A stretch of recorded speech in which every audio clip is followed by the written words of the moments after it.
Welcome to week 2's main lesson. This week, I'm going to show you how to actually teach you to use all those tools that we listed out on our masks from Photoshop. So this is Photoshop week. Let's go to Photoshop and let's have a little fun. If I want to make selections of any sort, grab your pencil and I'll ask you to write down notes at particular junctures of our training, okay?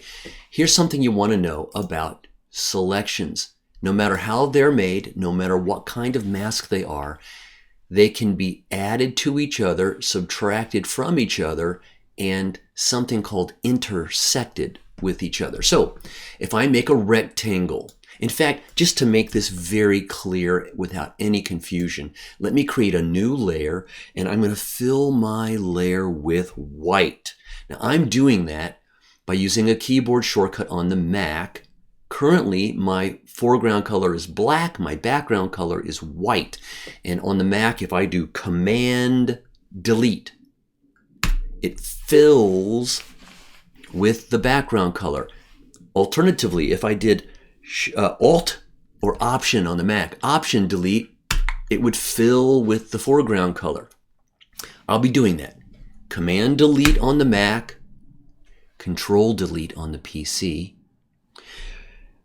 Option Delete on the Mac, Alt Delete or Alt Backspace on the PC. You gotta know something, okay? If you're a PC user or a Mac user, you're not that far apart from each other. When I say Option key on the Mac, it's always the Alt key in the PC world. When I say Command key on the Mac, it's always the Control key on the PC. So if I slip, and I try not to, but if I slip and only use the Option key on my Mac, you PC user, you know it's Alt. If I slip and say it's Command, you know what I'm saying. Okay, so there, I just did it. Command Delete to fill with white. Let's talk about adding, subtracting, and intersecting. I'm making a rectangle selection, right? The marquee, big rectangle. That's all I've got. But if I hold the Shift key, Mac or PC, and I make another selection, they will be added together. I can add with the Shift key. Now, you may notice, if you look at my cursor, when I hold the Shift key, a little plus sign shows up. Well, there it is. When you're holding the correct key, you can see that it's adding Shift plus sign. Shift is the plus sign. Plus sign, plus sign.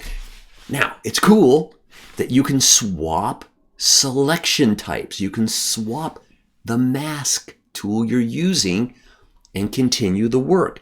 Shift, I'm now adding with an oval.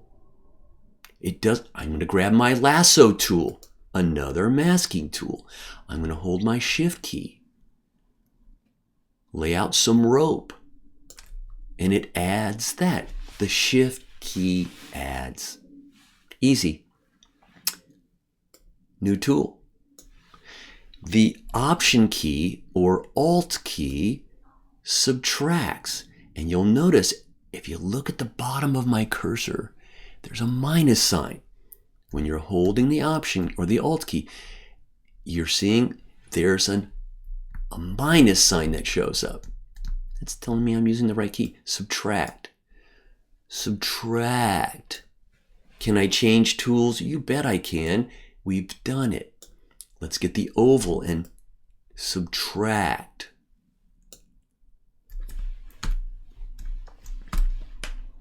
That's it.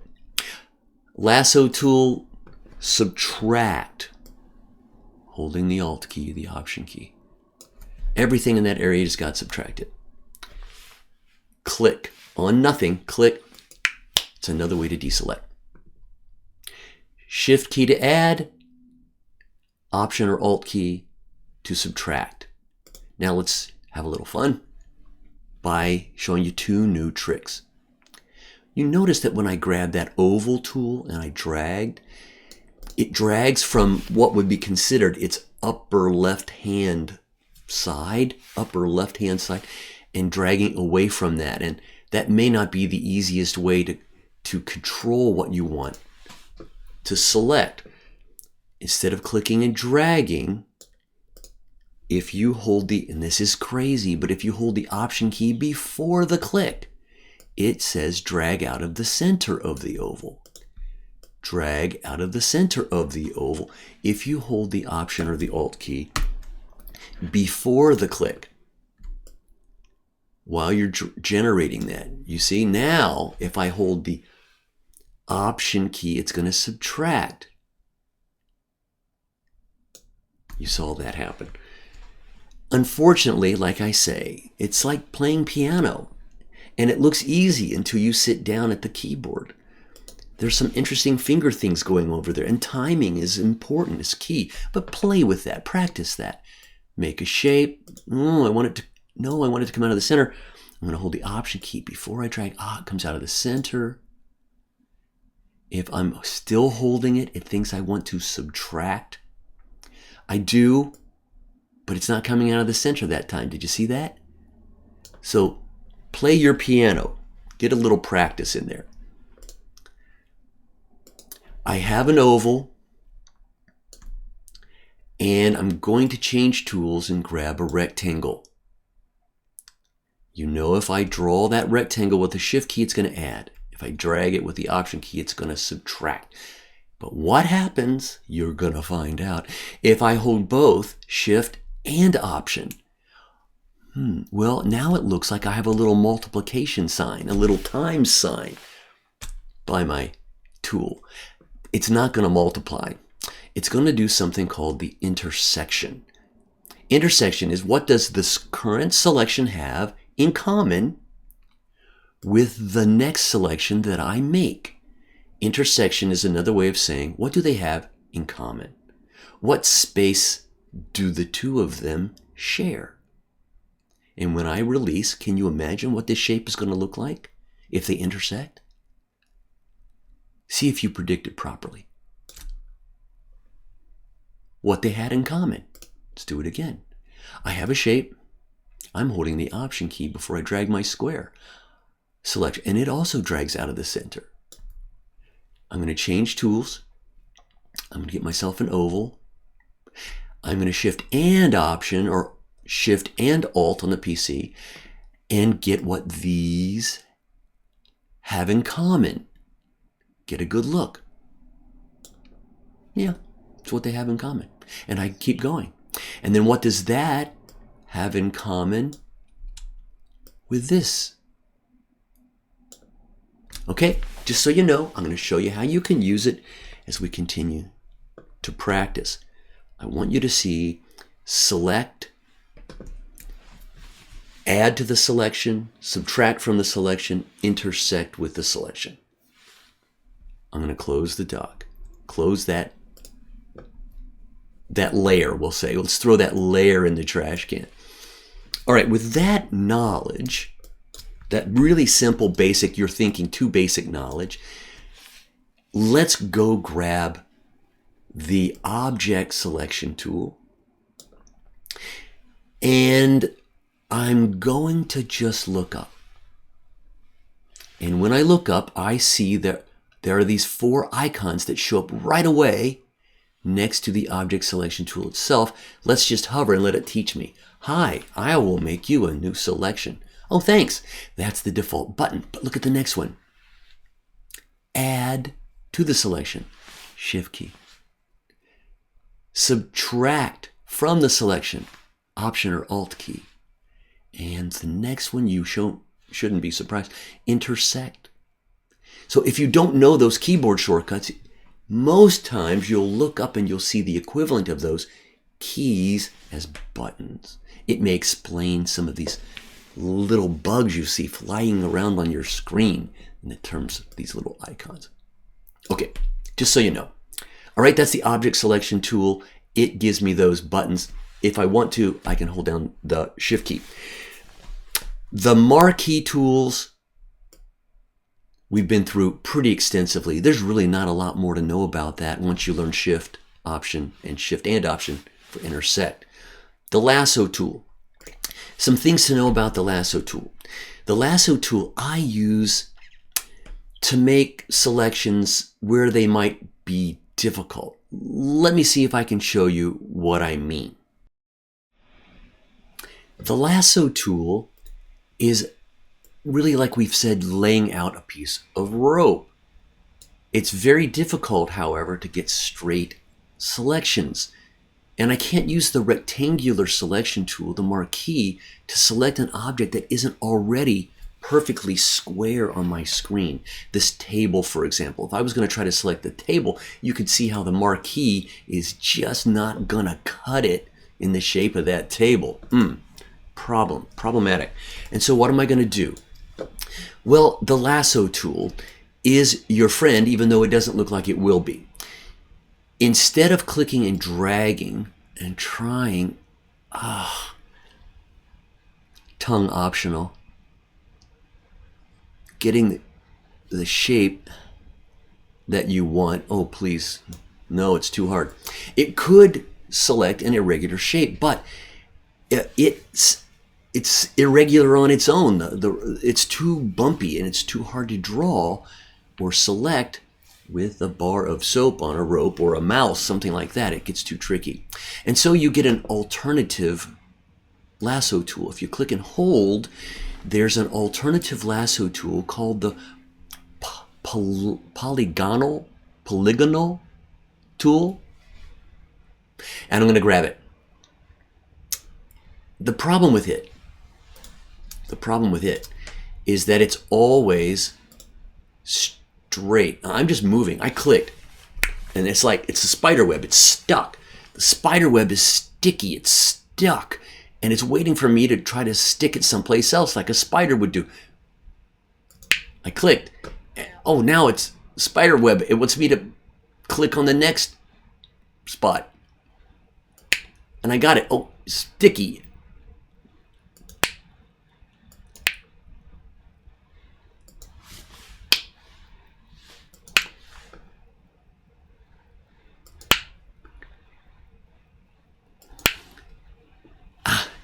Can't shake this darn thing. When you get near the end where you began, right back where you started, look at the Lasso tool. That polygonal Lasso tool now gives you a little, hey dude, closure. It's closure. And if you click now, we'll go ahead and complete the cycle for you. And I have a beautiful selection of that table. It took me a little time, but it did the trick. Okay, I don't like it. But Rick, it behaves so beautifully. I don't like it. And there's a friend in here I don't like either. It's called the magnetic Lasso tool. The magnetic Lasso tool, you just kind of do your best. Oh, what the heck is going on there? That's a spider that's on heavy medication. Oh no, what is going on? Okay, look, I'm sorry, but no. So let me tell you what I would suggest that you may not notice. You might need to be taught. Inside the actual Lasso tool, the one that didn't feel like your friend, grab it. And what I'm going to do is click and drag. That's how that tool is often used. You click and you drag to select things, clicking and dragging. But if you ever want a straight spiderwebby line, you just hold the Alt key on the PC, the Option key on the Mac, and it becomes that polygonal. I'm clicking, but if I need to drag, I'm still holding the Option key. Just drag, and it turns itself back into the rope. Release your mouse, but not the Option key, and it's stretchy again. Click, click, click, click. But if you need to drag.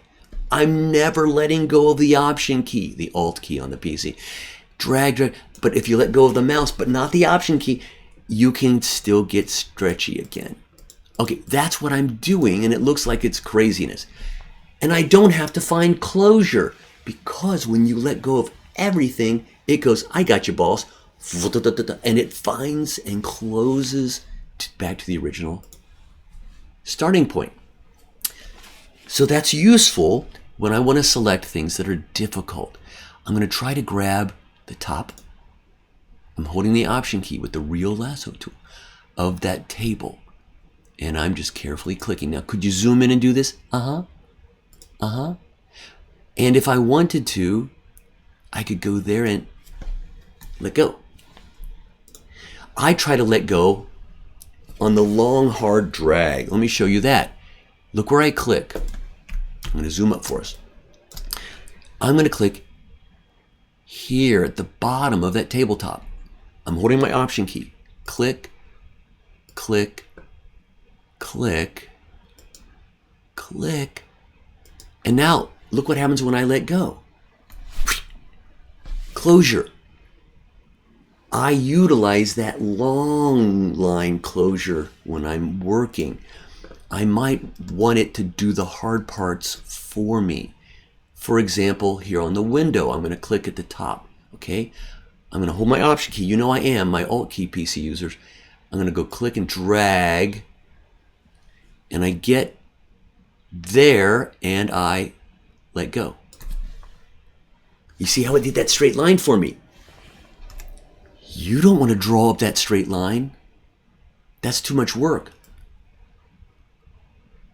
It's too much work. So don't. Start at the top. Start at the top. Oh, I must have a selection already. Start at the top, drag around, and let it do the hard stuff. Boom. That's subtle. That's almost imperceptibly clever. That's a trick for selecting. Now I'm going to try to select and get rid of the sofa because I just want that window pane. Now I could use the lasso to do it, and I'm holding the Option key now to subtract, and I could try my best. That's what the lasso tool is really good for, but it's hard work. Oh my gosh, it's killing me. Oh. And I didn't subtract this part. Option key. Subtract all that. I'm getting closer. Or I might need to find another way to get rid of certain things, certain stuff. Now, I just made a selection, and I want to save it. Selection, save it. Thank you. I just did it. Now, I'm going to select a color range. What color range? Right here, this gray thing. And when I do that, you see that there's a black and whiteness that's being revealed. And I can dial how much of that is happening. I'm clicking, and as I'm clicking, it's updating. It's updating. I could try to use that. There, I'm going to say okay, and I have that selection. Now I'm going to use this. Now it's selected that color range wherever it found it. But watch me. I'm going to go to the channel and click on the one I'd saved earlier. There it is. So what do I want to happen right here? Right in that area. Well, I want it to knock out. And you can get your paintbrush and paint with knockout. Paint with black. You can paint. So, oh, look at that. It was so subtle there. I hid the dancing ants. You've already seen me do that. I hid the dancing ants. And I'm painting. I'm just trying to make that area not be white, because white is going to be my hole. Now, I could also burn. Now that I've got something there, I can burn it. I'm using the burn tool. I'm going to do whatever it takes to get an area to be white versus black. Now here I am dodging, brightening, because now my whites, the top of that should be white. I'm just dodging and burning. I'm making white versus black. White versus black. Now that looks like a lot of work. How else can I make white versus black? Well, you can paintbrush. I'm going to paintbrush white versus black. Couldn't I? I mean, I'm going to paint with black. Why the crazy sound effects, Rick? I don't know. All right, I now have a very specific stencil. It was called Alpha 1. Dumb name. I'm going to go back up to click the letters RGB. That's taking me back to my artwork, to my layers. But I want to load my stencil. I'm not going to waste any more time. I got to tell you this. The fastest way to load your saved selection, the fastest way, there are others, but the fastest way is to hold the Control key on the PC and click the stencil thumbnail or name. You see that? Look at my channels panel. Look what happens when I hold the Control key on the PC. It turns into a marquee icon. It's telling me, I'll make a selection for you, boss. Now, Mac users, it's the Command key. Command click. Let me zoom back so we can watch it happen. Command click is the fastest way to make a selection out of any mask. In fact, the Command key on the Mac, the Control key on the PC, is the fastest way to make a selection, a mask, out of anything. You'll see as we continue. So did you just write Command click if you're a Mac user? Did you write Control click if you're a PC user? Command or Control click.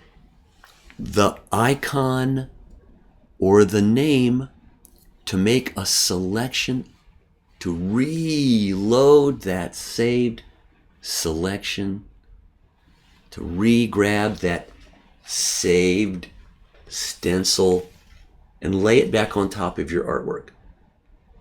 That's the shortcut. In real life, I grab it and I put it on my artwork before I work. But that's not the way it works in Photoshop. The shortcut is Command or Control click. I just did it. Okay, I've done it. Now what do I want to do? Well, safety first. Add a new layer. If you want to do something, be protective. Now listen carefully. I added my own layer that I'm going to paint with dark blue. I just grabbed dark blue paint. You didn't see me do it, but I did it. Right now, dark blue is my paint color. How did I do that? When you're in any painting tool in Photoshop, hold the, again, Option key, hold the Option key or the Alt key on the PC if you're in any painting tool, and it temporarily turns into a color sucker. It turns into your eyedropper, and you can borrow any color. I'm grabbing that dark blue. Click, I release the Option key, and I'm back to my paintbrush. Excellent. You see, it would be good for me to have a protected hole there, wouldn't it? Undo. Another trick. I'm painting with dark blue, but I'm going to look up. I'm painting with dark blue at 100% opacity, at 100% power. But on the keyboard, if you just tap a number, I'll tap a 5. Now look up. I'm painting at 50%, because I may not want to get rid of all of the detail, but most of the detail. I don't mind a little reflection of that light, but not all of it. Undo. I did a 50% paint job. Watch that field right there. When I on my keyboard hit the number 2, 20%. What if I hit 9, 90%? What if I hit 1? Is it 10% or 100%? It's 10%. Well, then how do I do 100% again? You want to know. It's 0. 0 is 100%. It's just a keyboard shortcut to paint with particular opacity. And remember, I'm doing all of that on a separate layer so that I can keep it from being destroyed. I poked it in the eye. It's before and after, before and after. Why would I care to do it as a layer? You almost always want to do it as a layer, but let me show you another reason. I'm going to add an eraser to the layer. Now, look up. There is an opacity slider on an entire layer. And maybe I want to play with that opacity after I draw it at 100%. Now I'm at 38%, 48%. So I can play with the opacity slider. I also don't know if you noticed, but I didn't type a number here, and I didn't pull down and play with a slider here. The word itself, the label, is the slider. Little Photoshop trick for you. I'm going to pause if you want to take some notes, or you can hit pause and take more notes. I'm going to crank it back up to 100%. I just did that really fast. Now look on the layers near the bottom of just that layer panel, okay? There's the layer panel. The bottom of the layer panel is a mask, a layer mask. We've introduced you to it, but now I'm going to show you how to work with it. There's a mask, and it adds visibility. White means you can see it. What am I looking at? Well, it says you can see all of the blue stuff. Yeah, I know. I'm looking at it over there. Good, it says. Do you not want to see all the blue stuff? Maybe you want to see part of the blue stuff. And the way the layer mask works is you grab your paintbrush and you paint with black or white. Black says disappear, shut the lights out. When the lights are out, when it's pitch black, I can't see. Same here. The layer mask is an eraser. I don't want to see the blue. I don't want to see the blue down in this corner. I don't want to see the blue on that edge right there. I don't want to see the blue over here. And so you see what it's done. A layer mask is just an eraser. It's a temporary eraser because you can always undo it anytime in the life of the file. Future. It's incredible. I'm going to hide the bottom layer. I'm going to click the eyeball of the original bottom layer, and you can see what I'm left with. I did have a bunch of blue, but now my mask, wherever you see black paint, is saying erase that much, erase that part of the art. Could I make a selection of the mask? You learned you can command or control click anything. If I command click on the layer mask, it just made a selection of the layer mask. Of what part of the layer mask? The white stuff is what it thinks I want. So I command clicked to make a selection. Now you can always say select the opposite, please. Select the inverse. And then I'll get the black stuff, or what was represented by the black stuff. Let me show you another example of it. On my layer mask, I'm going to take my brush size down. I'm going to paint with black right there. And it looks like I've erased. If I flick the light switch, which is the letter X, just X, if I turn on the lights and paint it again, it comes back. If I paint with a really big brush, why is it? Oh, it's making everything that was originally there come back.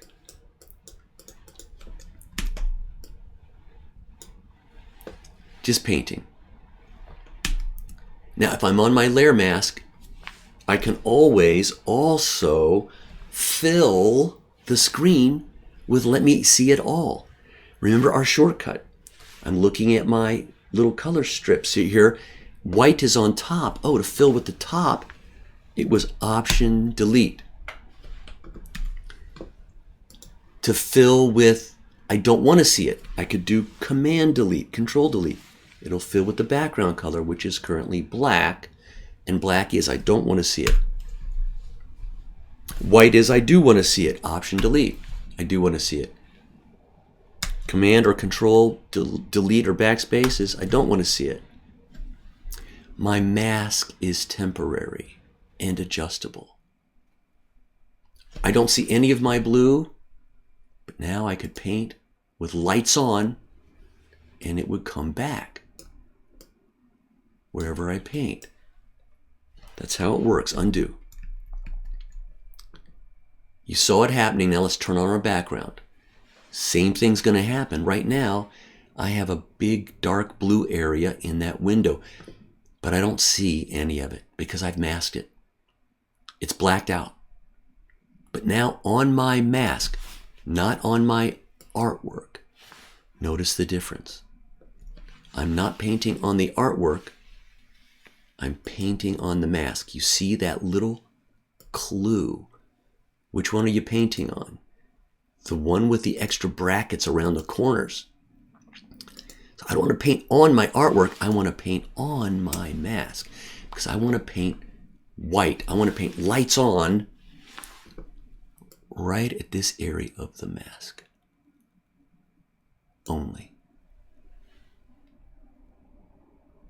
I'm using a mask on a protected second layer, which I could still say play with the opacity separately, but it's only impacting that area.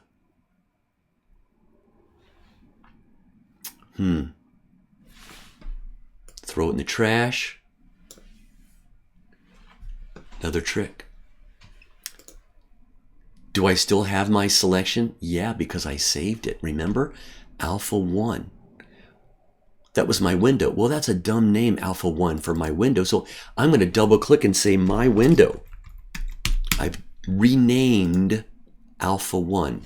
If I click on the letters RGB, not the eyeballs, the letters, I'm back on my art. What's the shortcut to select any stencil? Command, click the thumbnail or the name. I saved it, and there it is. I don't have an extra layer right now, but right down by your friend, the layer mask, is something called an adjustment layer. And the adjustment layer is very specific. It says, did you want to change the brightness or the contrast? Right there. Add a gradient right there, or a pattern. How about something called levels, which is lights and midtones and dark values, shadows. Curves sounds really scary, looks even scarier, but it's wonderful. Oh, you would? Okay, let's look at it. Curves.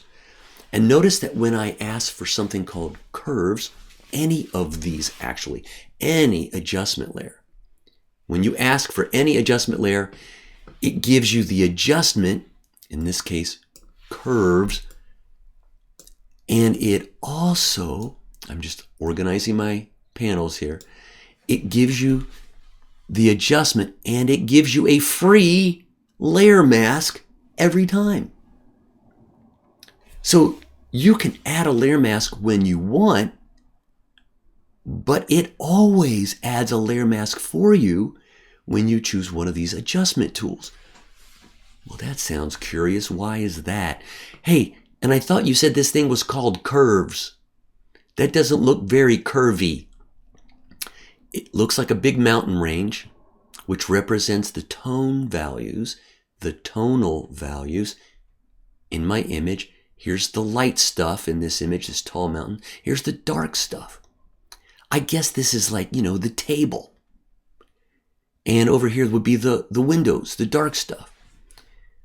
And whenever you click anywhere on the line, It does get curvy when you start to push. Oh, it's getting curvy as I push. And you can add extra points and really control what you're receiving. Now, okay, I don't know how. There is a weird one, okay? We'll make it weird. I did something and I'm not sure I like it. I might like it on the bottom. Okay, here it is. There is your curve with the adjustment layer. What do? You paint with lights out on the curve mask. And it says, I don't want to see it. I don't want to see the adjustment that you just did. Right there. I just don't want to see it. Layer masks are awesome for painting out, for erasing parts you don't want and bringing them back if you want them. If I command click on an adjustment layers mask, you know it's a shortcut to make a selection if I ever want it again. So in a sense, those layer masks are automatically saved. They're not saved in the channels yet, but they're saved because you can always command or control click them. We'll open our desert landscape again. Object selection tool. Look, I want to remind you to wait for the hamster. It's running. What hamster? Right here. There's a little hamster wheel. Oh, it stopped. That's what I want to teach you. Wait for the hamster to stop running. As soon as I grab the object selection tool, I'm going to click it now. Look up. And the hamster will be running. Well, it says, I already found it for you, boss. I don't know. Okay, let's close it. File. Reopen. Watch my hamster. There it is. It's running. And it stopped. It tells me, found all the objects. I found all the objects. If you'll wait for the hamster wheel to stop running, to stop rolling, then you can trust what you see next. There's an object. You and I will call that a sky. There's an object. The mountains. There's an object. The cactus. I'm hovering and it's just showing me that I've got various subjects or objects selected. But look at the bottom of the cursor. I don't know if you can tell. Oh yeah, it looks like another marquee. So it's waiting for me to click. And as soon as I click, it makes the selection from the object that I only viewed, right? Object selection tool. I now have a mask. The mask is showing up in pink because my object selection tool is still on. But notice, it says, boss, do you want to see the sky? I know the sky's an object, but look at my mask. My mask is still the cactus. So at some point, I'll change tools. I'll get out of there and keep my mask loaded with another tool. I'm going to change tools in a moment. But before I leave the object selection tool, I've got to show you some magic. The object selection tool. I'm going to hold the control key on the Mac. The control key. I'm going to hold the control key on the Mac and then click my mouse and hold it down. PC users probably have a 2-button mouse. Now, if you're a Mac user with a 2-button mouse, you can do this trick too. PC users, anybody with a 2-button mouse, right click. When you right click, it's the same as control clicking on a Mac. So either control key click if you're a Mac user, or right click, and you'll get a panel full of magic. And this panel is very specific to this tool. Deselect the mask. Select the inverse of this mask. Feather the edges of this mask. Save the mask. You know that's your job. Make a pen path out of it. and so on.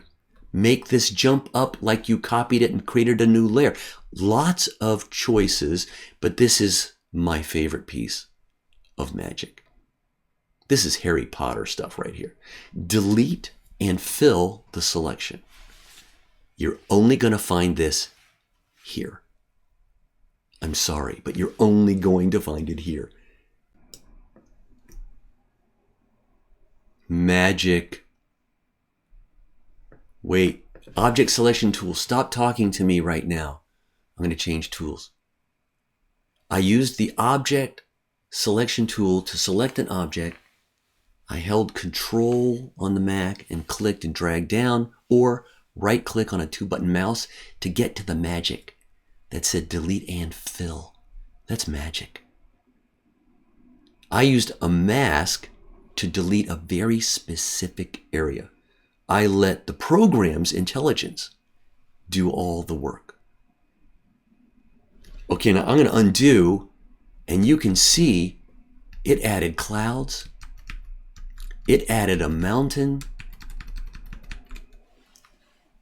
That's crazy. Now, I've got a selection, and I'm right-clicking, but I'm not seeing it unless I'm in the object selection tool, right? There it is, delete and fill selection in the object selection tool. When I have an object masked or selected, delete and fill selection. I ought to stop because I'm too excited. Don't let all this pink make you crazy. It's just saying I'm selecting. I'm showing you objects. So don't feel bad about just changing tools and turning that functionality off. But we go to the object selection tool in order to get to that piece of magic. Last piece of magic on the main lesson. And please write me with any questions that you have. Be sure you check out the bonus videos as well. But let's talk about skies. Let's talk about skies. I have already swapped out that sky. That sky is not the original sky in this photograph that I took. Welcome to Arizona. I would love it if we had cool, cloudy skies, but we often don't. And blank skies just aren't that exciting. Let me show you the original. You've got to be kidding me. Now, I love clear Arizona skies. On my body, on my vacations, on my hikes sometimes.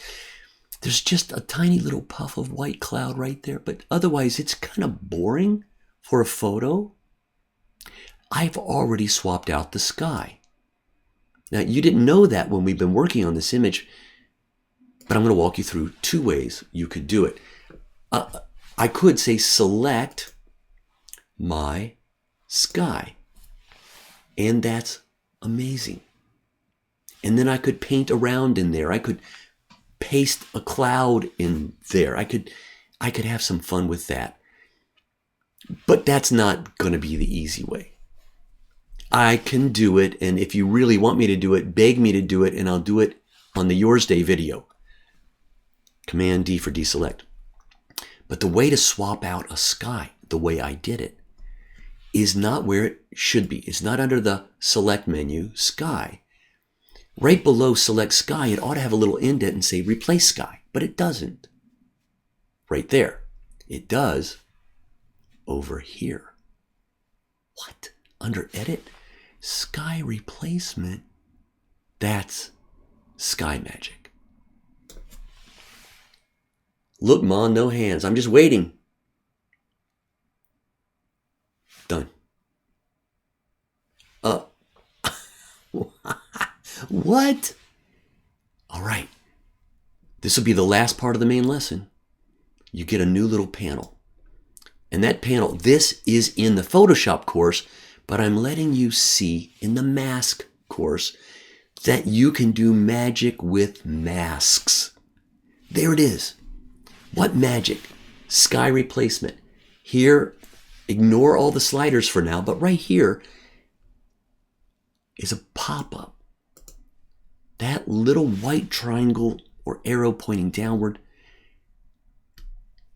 Click and you can grab from a library of skies.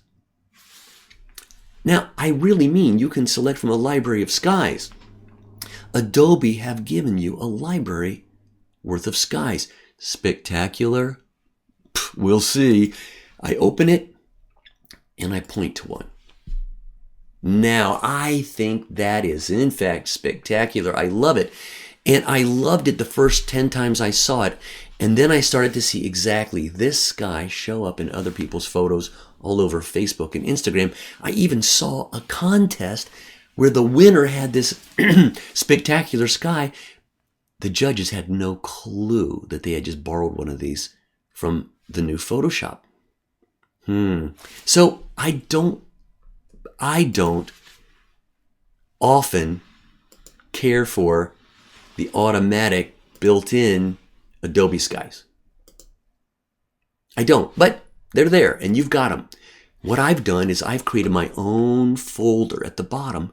There's a new folder and I called it Rix, R-I-X. And when I'm in Rix, I can add, bottom again of that panel, add, and I go point to any image. Now I've got a whole folder out on my hard drive now called Skies. I'm just going to start type. Oh, there it is, Skies. Because when I shoot, I now shoot and I shoot and I shoot and I shoot and add some skies. Oh, that's a fun cloud. And I bring it home and I put it in my Skies folder. And eventually I might add that to Photoshop. Let's take a peek. That would be fun. I just took a peek. I'm hitting my space bar when I'm in the open dialog to get a quick peek before I commit to it. Space bar. Go back down. That's the one, and I say open, and it will place that into my library, into the folder I've created. And so I've got a ton of my photos, my clouds, my skies. I've got to be cautious though, don't I? Because they don't all work. So I'm looking for light that matches. If the light in the sky is coming from the left, I pay attention to that. Or the right, I pay attention to that. If there's something in it that I want, ooh, what is that? Show me a little preview. I can click and drag and get the better parts of the image if I'd rather. So you'll notice that you can actually add to your library of skies even if there's stuff beyond skies in it, because you can move it around. If the sky isn't in the direction that I want it to be, you'll see that there are some sky adjustments. You can shift and fade and change the sky's brightness or darkness to match, or the background's brightness or darkness to match, or the color itself to match. They do a really good job automatically matching. I can scale it up or down. You may run out of photo. See, I scaled it down. You can flip it. And that's the trick if the light direction is wrong. Flip the sky. If you want a lot more about that, you can play, you can look online. Come take my Photoshop course. We'll unpack a bit more of it. But I'm going to say, hey, please output the result to new layers. But before I do, let me see if I can settle in on a better sky. I just changed my mind. I go back up. That's better. I'm going to say OK or enter or return on my keyboard. To new layers, please. Yes. OK. And look what it delivers, Photoshop that is, to my layers panel. It also rightly knows, don't rely on magically being able to get back in time. You have a role in this. It's not artificial intelligence alone. We need your intelligence. And the most intelligent thing you could do, and Photoshop is modeling this behavior, is create new layers for the paint you're making, for the changes you're making. Those layers When you make a sky, there it is, the sky replacement layers. There's my sky. Notice what it gave me. A mask. Automatically. It masked out anything that wasn't in that sky area. I'm glad it did. Look at this last trick about layer masks. There's my layer mask. If I click it, you know I'm painting on it. Not the art, but the mask. If I shift click a layer mask, a big red X goes through it saying, you want to see what it looks like if you don't have me? And it turns off the layer mask. You can work like this if you want. I usually don't, but sometimes I want to see how much do I have to play with. Shift click is a toggle. It'll make the mask's effect come on and go off and on and off. If you option click the mask, alt click the mask, it shows it to you up close and personal in black and white. And look down. There's a sky mask in my channel. There's my sky. Option click, it's also a toggle, just to see it or not. So that was shift, option or alt. Well, what if I hit command? It makes a selection. And Adobe wonderfully took all those individual layers that it created and put them all in a folder. You could do the same if you want in Photoshop. Create a folder at the bottom of the layers panel and just put your stuff in the folder. That's all Adobe did. They're modeling nice behavior. Okay? That's it for main lesson 1. Let's talk about the bonus videos. Let me tell you how I plan on busting this up. In the next video, I'm going to mention the Adobe Camera Raw filter section that has masks in it. But I'm not going to spend a lot of time on it because I'm going to give it its own main lesson in week 3. I'm just showing you that it's there, but you're going to get a whole main lesson on just it in week 3. What I'm going to do in part 2 is show you some more uses of layer masking. What we just talked about is a bonus video. I'm going to show you clipping masks. It's coming up. And channels. The magic of channels is pretty wild. So those are the next bonus videos. My final bonus video this week, I'm going to unpack the select and mask. Select and mask. It's not letting me use it because you'll find you got to have something to start with. Oh, there goes my gerbil, my hamster running in the hamster wheel. I'm waiting. Come on, I'm being patient. That's just review. Hover over an object. There it is. Click to really select it. I can leave and change tools so I don't see all that pinkness. I have an object selected, then select and mask comes alive. More on that bonus video for this week. I hope you follow, get a couple of takeaways here. And if you have any specific questions, please write me, email me. Okay, I'm just a lonely old man. I'm sitting right here waiting for your calls. Sort of, at least on Thursdays. Or Wednesday, by Wednesday night, okay? Watch the videos, the bonus videos, email me, send me your images and say, how do I do this? I want to do this. How do I do it? And I'll work through it for you, okay? You're going to get better, I promise. It's playing piano, and right now it sounds like chopsticks, but you're going to be a concert-worthy professional soon. Hang with me.